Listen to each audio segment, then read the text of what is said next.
आज हम lesson number 6 सी fever जो कि जॉन मैसफील्ड के द्वारा लिखा गया है उस चैप्टर को पढ़ने वाले हैं। तो जॉन एडवर्ड मैसफील्ड एक इंग्लिश पोइट हैं, राइटर हैं जो एक समुद्री नाविक भी रह चुके हैं और इसमें वो फिर से समुद्र वो स्थलभाग में आ गए हैं, लेकिन फिर भी उनको समुद्र को देखने में इतना तीव्र इच्छा होता है। इसी का वर्णन उन्होंने इस कविता में किया है। तो चलिए इसको पढ़ लेते हैं।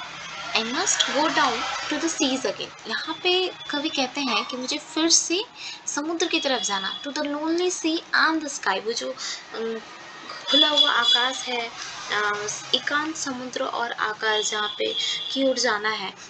And all I ask is tall ship and a star to steer her by. मुझे सिर्फ क्या चाहिए, एक बड़ा सा जहाज चाहिए और एक star to steer her by. मतलब उसको ये जो सबसे बताऊँ मैं अगर कि पहले के टाइम में तो कोई भी मतलब इस तरह की टेक्नोलॉजियाँ नहीं हुई थी, तो उस टाइम पे लोग ध्रुव तारे को अपना एक ये मार्गदर्शन के लिए यूज़ करते थे।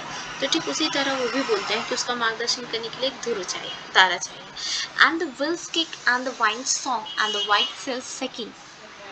और उसके बाद मैं देखना चाहता हूँ कि वो जो नौकण है उसका जो आवाज़ सुनना चाहता हूँ, हवा का संगीत सुनना चाहता हूँ, देखना चाहता हूँ सफ़ेद बाल का कंपन देखना चाहता हूँ। And song white sail shaking and grey mist on the sea face. और समुद्र के चेहरे पर वो जो भूरी भूरी सी कुहासे की तरह धूसर आवरण है उसको देखना चाहूँ। और उसी के बीच में कैसे समुद्र की उसी स्पेस के बीच में कैसे उषागमन हो रहा है, मतलब कि अब सुबह हो रहा है, उस चीज़ को देखना चाहता हूँ। I must go down to the seas again for the call of running tide. और मैं फिर से उस खुदा समुद्र यात्रा में जाना चाहता हूँ, अवश्य जाना चाहता हूँ कि क्योंकि वो जो कॉल द रनिंग टाइड, वो जो मुझे ज्वार की जो पुकार है वो मुझे बुला रही है। Is a wild call and a clear call that may not be denied. ये क्या एक ये पुकार इतनी स्पष्ट है, इतनी अच्छे समझ में आ रही है कि इसको हम अस्वीकार नहीं कर सकते हैं। And all I ask is windy day with the white cloud fly. और मुझे तो सिर्फ क्या चाहिए, सफ़ेद बादलों के साथ एक हवादार मौसम चाहिए। और and flung spray and flung spray and the blown spume and the seagull crying। उसी के बीच में एक छिटकते हुए जलकण का फव्वारा जो छिन्न भिन्न झाग एवं सीगल की पुकारी। सीगल क्या है, एक चिड़िया है। तो ये सब वो बताते हैं कि इस तरह की चीज़ें मुझे चाहिए।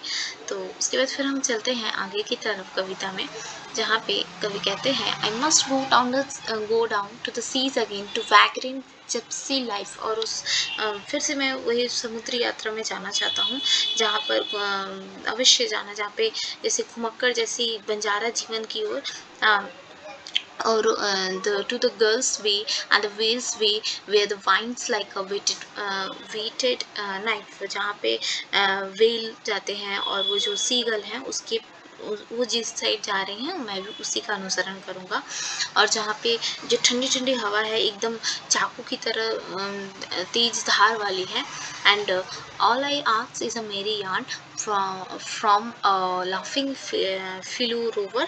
और मुझे क्या चाहिए, मैं तो केवल हंसमुख वो एक सहनाविक जो होते हैं उनको कहानी सुनाना चाहता हूँ। फिलू रोवर यानी कहने का मतलब कि जो कवि के साथ और भी नाविक होंगे उनके साथ उनको बताया गया है यहाँ पे। And quite sleep and sweet dream when the long tricks over. और उसके बाद ये जो लंबी समुद्री यात्रा होगी उसके बाद वो जो मधुर सपने वाली शांतिपूर्ण नींद मुझे चाहिए।